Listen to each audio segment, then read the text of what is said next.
FAMAS adalah senapan serbu buatan Prancis. FAMAS mengusung konfigurasi bullpup. Senapan ini dirancang oleh Jenderal Paul Telly bersama timnya dan telah menjadi senapan utama angkatan bersenjata Prancis. FAMAS atau The Assault de la Manufacture d'Armes de Saint-Étienne, dalam bahasa Indonesia senjata serbu pabrikan Saint-Étienne, karena lokasi pabriknya berada di kota Saint-Étienne. Namun sebelum kita lanjut, subscribe terlebih dahulu.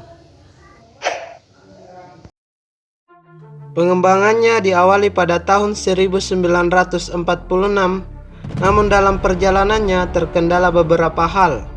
Pengembangannya sempat tertunda beberapa kali, serta tarik ulur kepentingan, serta terjadinya Perang Vietnam yang merupakan jajahan Prancis yang memangkas dana untuk penelitian, ditambah standarisasi Prancis yang menuntut kualifikasi tinggi. Dan dengan melewati banyak prototipe, akhirnya pada tahun 1971 prototipe FAMAS disetujui. Pada tahun 1978 produksi massal dilakukan oleh MAS atau Manufacture d'Armes de Saint-Étienne, yang merupakan bagian dari Giat Group Industries, yang merupakan grup perusahaan pertahanan Prancis yang kemudian berubah namanya menjadi Nexter. Generasi pertamanya yaitu FAMAS F1, setahun setelah Ster-Aug yang merupakan senapan bullpup pertama buatan Austria diproduksi massal. FAMAS merupakan senjata yang sangat unik. Selain mengusung bullpup, mekanisme FAMAS berbeda dengan senapan bullpup lainnya. FAMAS menjadi satu-satunya senjata yang didesain untuk kebutuhan operator kidal. Misalnya saja pengokang berada di bawah kiri handler, sehingga dapat digunakan baik untuk operator tangan kiri atau kanan. Senapan ini dapat dilengkapi pelontar granat yang juga dapat disesuaikan posisi jatuhnya granat, serta jarak yang dapat dilontarkan, berbeda dengan pelontar granat lainnya. Selain itu, senapan ini juga dapat dilengkapi bayonet. Yang tidak kalah unik adalah bayonet dipasang di atas moncong senapan, bukannya di bawah, lazimnya senapan lainnya. Bukan hanya dari senjata dan aksesorisnya, peluru FAMAS juga termasuk unik. FAMAS terutama F1 juga menggunakan amunisi baja Prancis yang lebih berat, kaliber 5,56, membuat senapan ini sangat handal. Meski handal, namun senapan ini juga memiliki beberapa kendala, antara lain plastik kompositnya mudah pecah, magazinnya dibuat untuk sekali pakai, namun digunakan untuk beberapa kali untuk menghemat biaya. Senapan ini juga terkendala ketika menggunakan peluru standar NATO biasa, yang seringkali hentakannya mencederai operator atau merusak senjata. FAMAS memiliki spesifikasi peluru kaliber 5,56 x 45 mm baja Prancis yang lebih berat dan 5,56 x 40 mm NATO.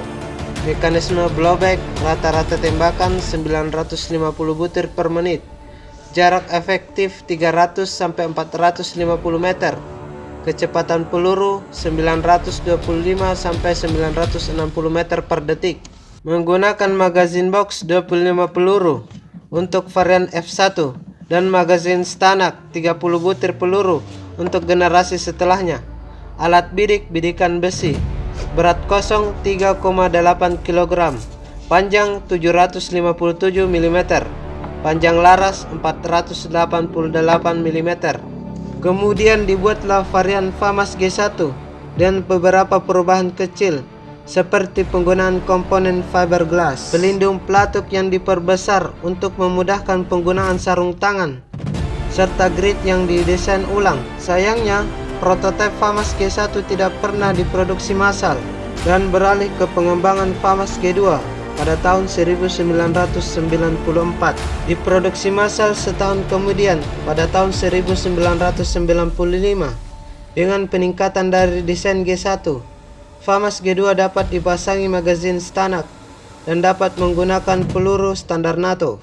Namun, FAMAS G2 hanya diadopsi oleh Angkatan Laut Prancis, sedangkan angkatan bersenjata lainnya masih menggunakan FAMAS F1 yang dianggap lebih handal dengan peluru bajanya. FAMAS telah diproduksi sekitar 800.000 pucuk dengan beberapa varian sebagai berikut. FAMAS telah digunakan di beberapa negara, termasuk Indonesia secara terbatas, terutama yang digunakan oleh Kopassus dan Kopaska. Dan inilah negara-negara yang telah menggunakan FAMAS. Dan inilah konflik yang melibatkan penggunaan FAMAS.